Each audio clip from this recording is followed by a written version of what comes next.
Hello and welcome to Piano Shack with me, Woody. Thank you for tuning in. Today I have for you a completely pointless comparison, although it might be interesting, so bear with me. A comparison of this vintage, fully loaded flagship top-of-the-range KORG Triton from 1999 and this modern 2020 entry-level synthesizer from Kross. So this is quite an, not even apples to oranges, but apples to onions comparison, perhaps. But I think it will raise some interesting discussion points. For example, is this Kross, a modern budget synthesizer, better in some ways to the vintage flagship synthesizer? And which of these represents best value for money? Because a used Triton can be bought for the same price as a brand new Kross. So let's get into it.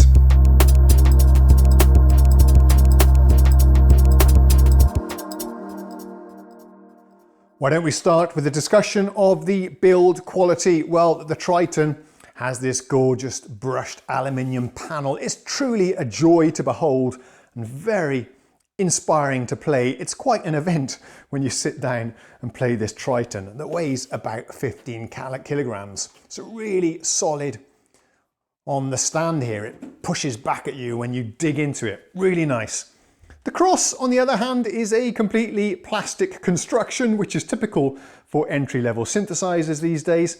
It does feel fairly solid, par for the course, not bad really considering it's plastic, but it's not quite such an inspiring experience to play as the Triton that we have below it. However, there are some convenience advantages. This was about 15 kilograms, this one about 5. So if you are commuting to the gig or regularly transporting your keyboard around, you might appreciate something like this over this massive monster Triton. Let's talk about the Keybed. This is something where manufacturers often cut corners and save costs on the cheaper keyboards. If we start down here with the Triton, really high quality keyboard. That's obvious when you're playing it, just the feeling of the keys themselves, the action. This one has aftertouch as well. Feels really nice. Whereas where we compare here to the cheaper keyboard, this one actually feels pretty nice overall, but there is one flaw, one annoyance that you get with all of these budget keybeds, and that's how easy it is to press the keys towards the back of the key, especially the black keys. You see here, if I'm playing down there, no problem at all, but as we move up to the top of the keys, I'm playing with the same amount of force, quite a lot of force, but the keys aren't depressing at all. And that's because they're hinged about here, I would guess, just inside the case there where you can't see them, making it very hard to play the keys, impossible to play them actually in this position. And that is something that you need to do when you're playing chords, slightly more advanced chords. When you move away from the key of C, as I sometimes do, not very often, but sometimes. If we play a B7 chord there, you can see my fingers quite far back on the keys, D flat, F sharp. There's one that's really problematic to play on this kind of keyboard. Whereas on the Triton, if we compare, I can use very little force to play them here and exactly the same amount of force to play them at the back. It doesn't really make any difference at all where you play them on the keyboards. And that's because these more expensive keyboards are hinged way back. I suspect the hinge point is back there somewhere. And that is, for me, the primary difference between a cheap and an expensive keybed. But for most people, this will be just fine and I can get away with it as well. But it's something I've noticed more and more on cheaper compact synthesizers, digital pianos and keyboards. It's a bit of an annoyance. For the display, if we start with the Kross, it's a menu-driven affair with buttons down here. It's not a touch screen, it's a very old vintage looking. I mean, this dates back to the 90s, this style of screen. Not really all that great. It does get the job done, but be prepared to do a lot of menu diving and navigating around all the parameters. I find this to be quite a frustrating operating system to use, unfortunately, with excessive amount of button presses and not enough shortcuts. But maybe that's going to be a discussion for a different video. But at least the screen is nice and bright and clear and easy to read. Whereas on this one, this was one of the very first synthesizers to use a touchscreen, and it's still doing a pretty good job, even though over the years I think it's got a little bit dim and washed out perhaps. But this, all the navigation is done using the touch screen here. So let's click a couple of things. It's not a very modern feeling touchscreen for those of us that are used to tablets, mobile phones these days. Let's go into the menu here. And here you can see how we can click on various things. I'm not doing a really bad job of it here. Yeah, you get the idea, hopefully. So actually, I think overall I prefer the navigation on the Triton, but for me it's a bit of a tie between these two. At the time, this was amazing technology for synthesizers, having a touchscreen. Let's talk a little bit about the controls on these keyboards. Well, we have over here on the left quite a nice control panel here with expressive controls. We have a ribbon controller down here that you've seen me using in many of the demonstrations. We have your pitch bend up and down there. Mod, you can push up and pull down to get different effects. We have buttons here that change the characteristics of the sounds. And we have an assignable slider, which also can be mapped to various tone configuration parameters. And then we have a matrix here for knobs with assignable functions, or you can toggle up here and get filter, resonance, and so on there. So that's actually quite nice, and these knobs feel really nice to use. Up here on the Cross then, it's much more limited. We have this pitch bend and mod wheel that feel actually rather cheap and plasticky. Not great, but they do get the job done. And then we have two assignable buttons up here, just like we had down there as well. And these can be configured to change the sound in various ways. We do have a nice matrix here. We have just two knobs instead of the 4 that we had down here, but we have a larger matrix of things that they can be mapped to, and you can step up and down through these like so to choose which parameter you want to edit. And then we have a button here to turn things on and off, and two knobs whose functions change depending where you are in the matrix. It's actually quite nice, but I would have liked to have seen 4 knobs there instead.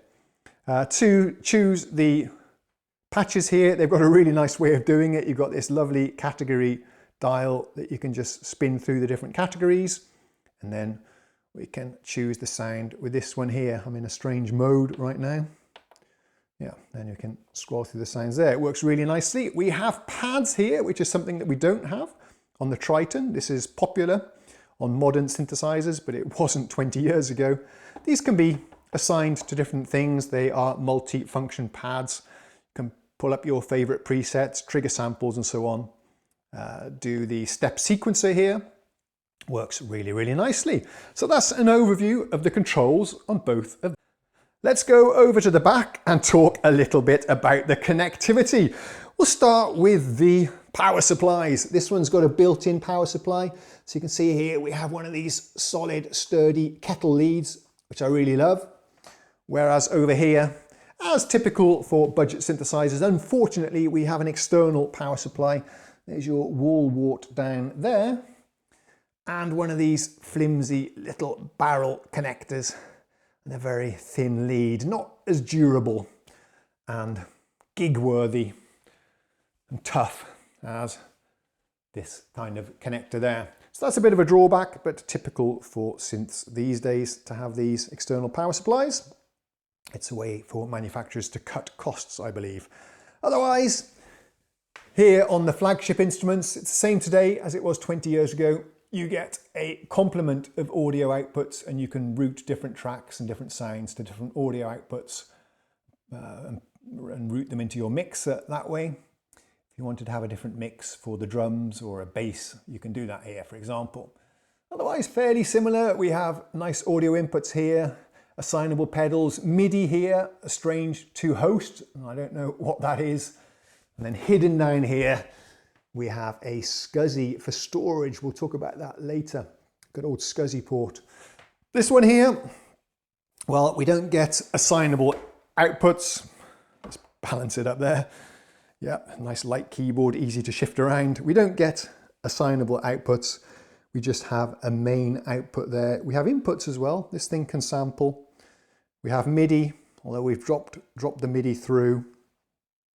And yeah, that's pretty much it. This is a nice advantage of a modern keyboard, USB. So you can send audio and MIDI digitally to your computer over the USB. So that's a big advantage for the Kross there, making it much more convenient to use with your DAW software on the computer. One thing that annoys me a lot more than it probably should, perhaps, is the 3.5mm headphone output. Are people really using earbuds with professional synthesizers?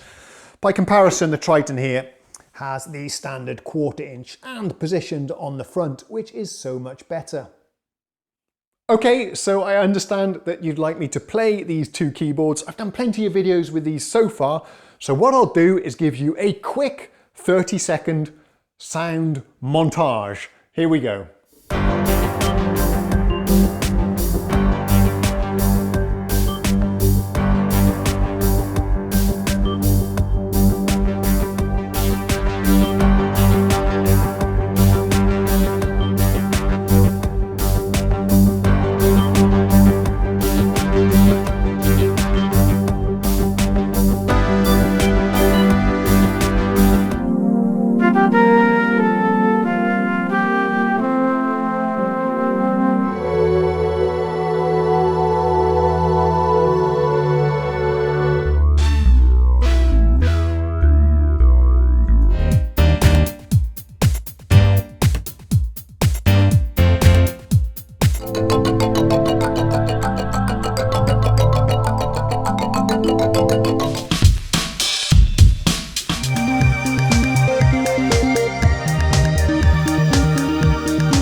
Okay, whilst we have the keyboards in this odd position, we can talk about storage.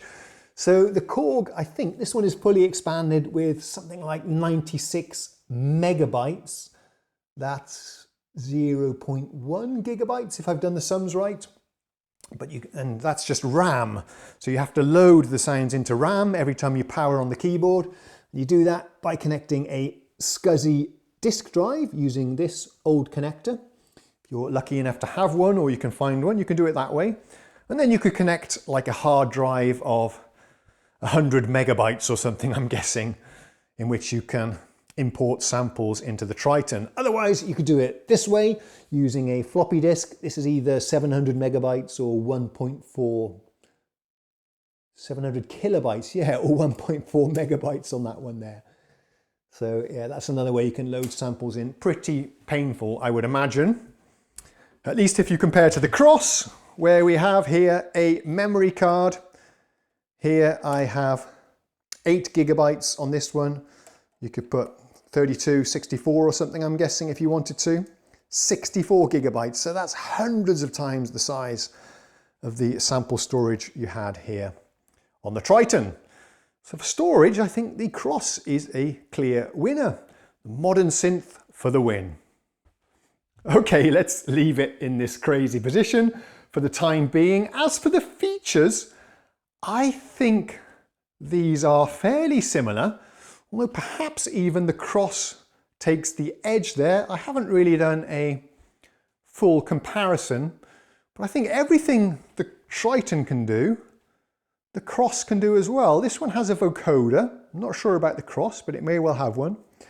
I'm imagining the sequencer on here is somewhat more powerful, easy to use. You can resample your tracks to the pads. And yeah, I'm guessing this one's actually a lot more capable than the old vintage synthesizer. During the 20 years of evolution, we've got a few more features in the Kross. But I'm a little bit vague on this one because I haven't exactly compared the specs of each. But let me know in the comments if there's something I've neglected to mention. Oh, one thing I really do enjoy on here, and I'm going to do a separate video about it actually, is this drum track, which pulls up for every program a suitable drum groove, and they are really excellent with fabulous drum kits and really well programmed patterns. So that's a nice feature. Don't really get the same thing here. Some of the programs do have drum grooves, but not so many. This one's also got a lot more arpeggios, programs, and ROM for the samples. That's the topic of the next category, but I think we'll have to go over to the computer for that because I don't have these details in my head. So come with me, let's go and check it out online. This Kross also has a pretty nifty step sequencer for programming drum grooves and patterns, something that's all the rage these days on synthesizers and groove boxes. The Triton, I don't think, has a step sequencer. It's just got your traditional pattern and song sequencer, which this one does as well. Oh, one more thing. Check this out. If I pull out the power, there we go, it's still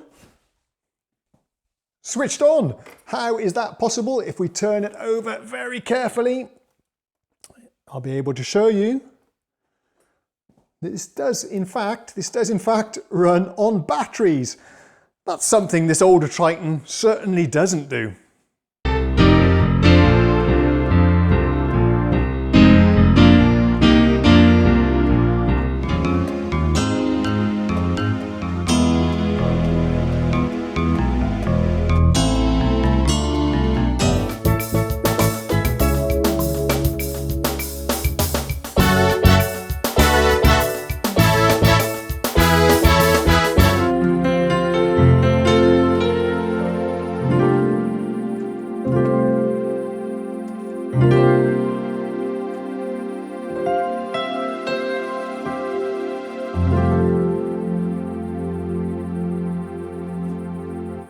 Some might say that the Triton sounds rather dated today, and certainly with the factory presets, the Kross sounds a lot more fresher and contemporary than the Triton down here. Both have wonderful sounds, but I think that's a little bit unfair against the Triton. After all, you could program it to sound exactly how fresh and contemporary you want today, just with a little bit of effort and editing, using perhaps an editor on your PC, or maybe even purchasing some presets for it if that's possible to do today. I'm not sure. But basically this is a subtractive synthesizer with oscillators, filters, envelopes, just like this one. And you can load samples into it, so you could actually program whatever sounds you wanted for 2020 if you wanted to put a little bit of effort into it. So what I'm saying is the presets that come loaded on this, the factory presets, do inevitably sound a little bit dated, of their era of the late 90s, which I quite like myself. It's got a certain vibe to it, but it doesn't have to be that way. You could program it to sound however you wanted. This one sounds pretty cool, fresh and hip right out of the box. The KORG sound designers have done a fantastic job with this. It sounds really cool. We can also talk a little bit about durability. This magnificent Triton has lasted 20 years and it will last another 20, I'm sure. You might need to do a little bit of maintenance on an old synthesizer like this. Some of these buttons are getting a little bit creaky. The screen is getting a little bit dim, but I did check today and there are good selection of replacement parts online. You can, for example, buy a screen for about 100 or 200 bucks. It's going to be a bit of a hassle to install, but it's doable. So this is going to last forever. I'm not so sure about these more lightweight built plastic synthesizers, if they are going to hold up in the same way to the test of time, or if people are still going to be cherishing these in 20 years. I'm not sure. Only time will tell.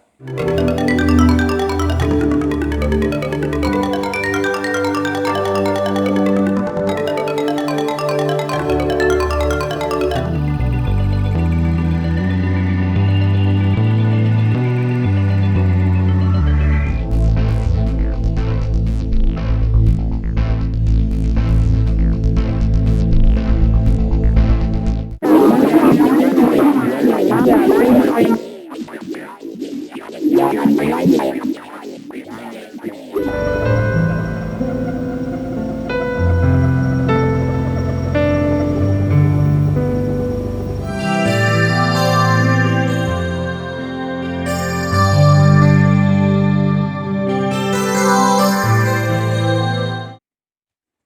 Okay, what about the price of these two keyboards? Well, this one, you can go order online today for about $600, $700. That's US. And I bought this one used for about $400, which is pretty good value. Maybe it was $500 I paid, I don't remember exactly. The Triton, when it was released, especially an expanded one like this with the Moss board, that's a physical modeling expansion board that I've done a separate video about. That's actually one of the features that the Triton has that the Kross doesn't. It just came to mind right now. The Triton, fully loaded like this one is, with the sample RAM, the expansion cards for the external storage and so on, I reckon, don't know exactly, you're probably looking at about $2,500 back in the day, which adjusted for inflation, I'm guessing is $3,000, $3,500 or something. So this was a very expensive keyboard at the time. But nowadays, I see these used on Blockit, which is the equivalent of Craigslist. I did a quick check on eBay today. You can get one of these for $500, $600, $700, depending on condition. And there were lots of other models as well in the Triton range, the Triton Extreme, the Triton LE. There were some others that I've forgotten right now, which all have different prices, of course. But you can get yourself, there's also a rack version as well, you can get yourself a Triton for anywhere between $300, let's say $1,000 today, depending on condition and expansions and so on. Okay, I was waffling on far too much in that video, so whilst I have the camera equipment set up, I was recording another video. Let me cut a long story short. So, for value for money, well, you can't really go wrong when you buy something used if you choose carefully, are a little bit cautious and have patience to wait for the right deal. For sure, getting a $2,500 flagship Triton, even though it's 20 years old, for about $400 or $500, got to be really good value for money. However, I would say that whilst used equipment represents good value for money, a lot of things have happened in 20 years. And I think all the entry-level synths from Roland, KORG and Yamaha these days offer also fantastic value for money. They offer pretty much the same features as their flagship counterparts from 20 years ago, but you can buy one of these for $500, $600 or $700. If you can get over the plasticky feel, certainly no denying that the features you get these days on entry-level synths are absolutely mind-blowing. So which of these would I buy? Well, I decided to get the Kross 2 because it's a modern synth. I think a lot of my viewers would be interesting, and it's got some really fascinating features that I wanted to explore and share on this channel. I won't be getting a vintage Triton for myself, even though I think it's probably the most fantastic sounding synthesizer I've ever played. If I want to scratch the Triton itch, I've got the software over here on the computer, the VST version, which to me sounds just as good, much more convenient. I love the Triton, but I think if I was to buy one for myself, it would probably just end up in the corner gathering dust because I don't really have enough room to set up all my synths at any one time, and I have far too much already as it is. So for me, it's the software that I'll be using whenever I want to enjoy those fabulous sounds. You'd be really surprised to know how many emails I get every day from viewers wanting to ask me on my opinion if they should buy synth X or synth Y or synth A or B or so on, even perhaps if they should buy a synthesizer or a piano.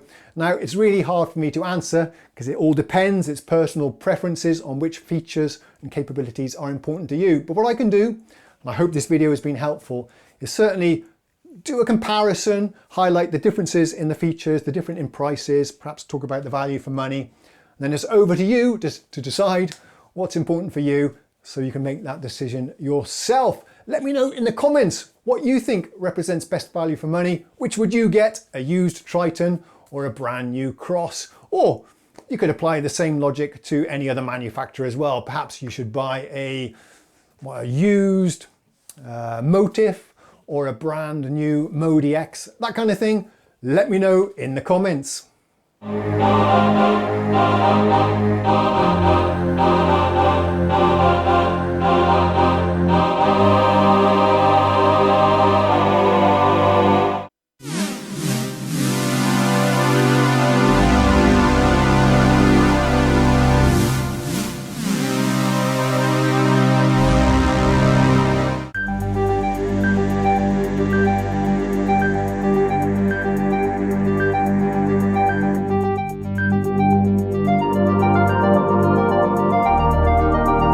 So I feel like I've completely failed to answer the question, which should you get?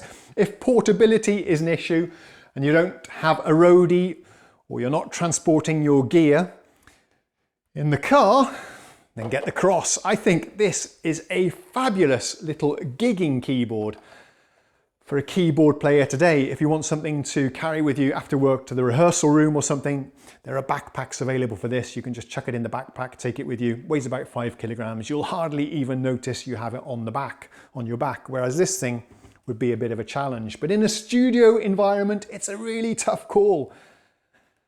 You know what? If I had a professional recording studio or something, between these two, I'd probably choose the Triton. Okay, so with that very inconclusive conclusion, I think we can wrap this video up. But maybe it gave you some food for thought when considering whether you should be buying a used vintage synthesizer or a new one, and some of the interesting evolution that's happened in the last 20 years. So thank you ever so much for watching. I'll see you next time. Cheerio.